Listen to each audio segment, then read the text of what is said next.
Hi friends, ఈరోజు మన కిచెన్లో హెల్తీగా చేసుకున్న గుంత పొంగనాలు విత్ టమాటా చట్నీని మీకు చూపించబోతున్నాను. ఎంత సింపుల్గా ఎంత ఈజీగా చేసుకునే గుంత పొంగనాలు మీకు చూపించబోతున్నాను. వెల్కమ్ టు ముంబై పిల్ల ఛానల్. ఇక్కడ నేను దోశ పిండిని తీసుకొని ఇందులో ఒక స్పూన్ ఉప్పు, ఒక హాఫ్ టీ స్పూన్ వంట సోడాని తీసుకొని బాగా కలపండి. మొత్తం అనేది బాగా కలిపి మిక్స్ చేసుకోండి. నేను ఒక ప్యాన్ పెట్టుకొని ఇందులో ఒక స్పూన్ ఆయిల్ వేసుకొని ఇందులోనే సన్నగా తురుముకున్న ఉల్లిపాయలు వేసుకొని బాగా ఫ్రై చేయండి. ఇందులో ఒక స్పూన్ కొంచెం ఉప్పు వేసుకొని ఫ్రై చేయండి. ఉప్పు వేసి ఫ్రై చేయడం వల్ల తొందరగా ఫ్రై అవుతాయి. ఇందులోనే ఒక హాఫ్ టీ స్పూన్ పసుపును వేసుకోండి. పసుపును వేసి బాగా కలపండి. మొత్తం మిక్స్ చేసి ఇందులోనే కొంచెం కొత్తిమీర వేసి స్టవ్ ఆఫ్ చేయండి. ఇప్పుడు ఇందులో మనం వేయించి పెట్టుకున్నవి మొత్తం ఇందులో వేసుకోండి. వేసి బాగా ఇప్పుడు కలపండి. ఇది మొత్తం బాగా మిక్స్ చేసి కొంచెం సేపు పక్కన పెట్టుకొని ఇప్పుడు మనం టమాటా చట్నీ ఎలా చేసుకోవాలి. ఒక ప్యాన్ పెట్టుకొని ఇందులో ఒక 2 స్పూన్ల ఆయిల్ వేసుకొని ఇందులోనే ఒక సన్నగా తరుముకున్న 2 ఉల్లిపాయలను వేసుకొని ఒక 5 పొట్టు తీసిన ఉల్లిపాయలను వేసుకొని ఫ్రై చేయండి. అలాగే ఇందులో ఒక 3 టమాటాలను వేసి చిన్నవైతే 3, పెద్దవైతే 2 తీసుకొని బాగా వేసి కలపాలి. ఇందులో ఒక 5 ఎండుమిర్చిని కూడా వేసుకోండి. వేసి బాగా కలపండి. ఇందులోనే ఒక స్పూన్ కారం కూడా వేసుకోండి. ఇందులోనే చిన్న సైజు అంతా చింతపండు కూడా వేసుకొని అన్నీ బాగా కలపండి. మంటను మీడియంలో పెట్టుకోండి, లేదంటే మాడిపోతాయి.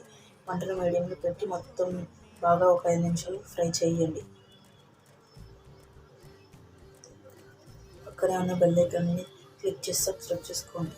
తర్వాత మూత తీసి ఒక 5 నిమిషాల తర్వాత ఇది మళ్ళీ ఇంకొకసారి బాగా కలపండి. మిక్సీ గిన్నెను తీసుకొని మనం ఫ్రై చేసిన దాన్ని ఇందులో వేసుకోండి. కొంచెం కొంచెంగా వేసుకొని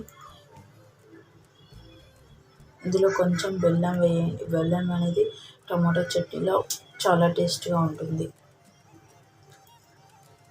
ఇలా మొత్తం మిక్స్ చేసిన దాన్ని పక్కన పెట్టుకొని ఒక ప్యాన్ తీసుకొని ఒక స్పూన్ ఆయిల్ వేసుకొని ఇందులో జీలకర్ర, ఆవాలు, కొంచెం కరివేపాకును, 2 ఎండుమిర్చిని కూడా వేసుకొని ఒక స్పూన్ శనగపప్పును వేసుకొని ఇందులో బాగా ఫ్రై చేయండి. ఇందులోనే మనం మిక్స్ చేసి పెట్టుకున్న పేస్ట్ని అంతా కూడా ఇందులో వేసేయండి. ఇందులో వేసి ఒక 2-3 నిమిషాలు బాగా ఫ్రై చేయండి. పచ్చివాసన అంతా పోయేదాకా ఒక 2 to 3 minutes బాగా ఫ్రై చేయండి. ఒక గిన్నెని తీసుకొని ఇందులో వేసుకోండి. అంతే, ఎంతో ఈజీగా ఉండి టమాటా చట్నీ రెడీ. మన ఛానల్ని ఎవరైనా చూస్తున్నట్లయితే మన ఛానల్ని సబ్స్క్రైబ్ చేసుకోండి. ఇంకా ఎన్నో వెరైటీ టేస్టీ వంటలు చేయాలని మీరు నాకు కామెంట్లో చెప్పండి.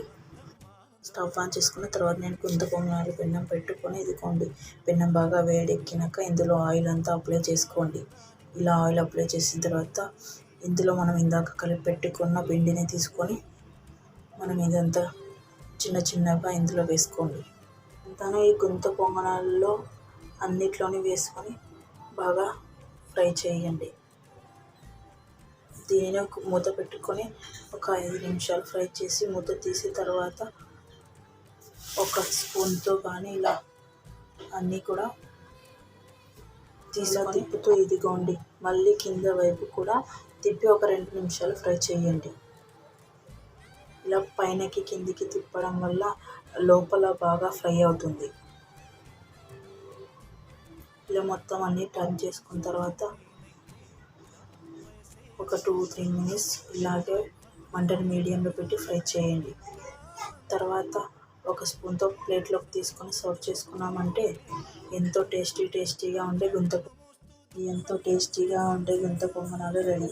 ఇలా అన్నీ మొత్తం ప్లేట్లోకి తీసుకొని సర్వ్ చేసుకున్నామంటే ఎంతో టేస్టీగా ఉంటాయి.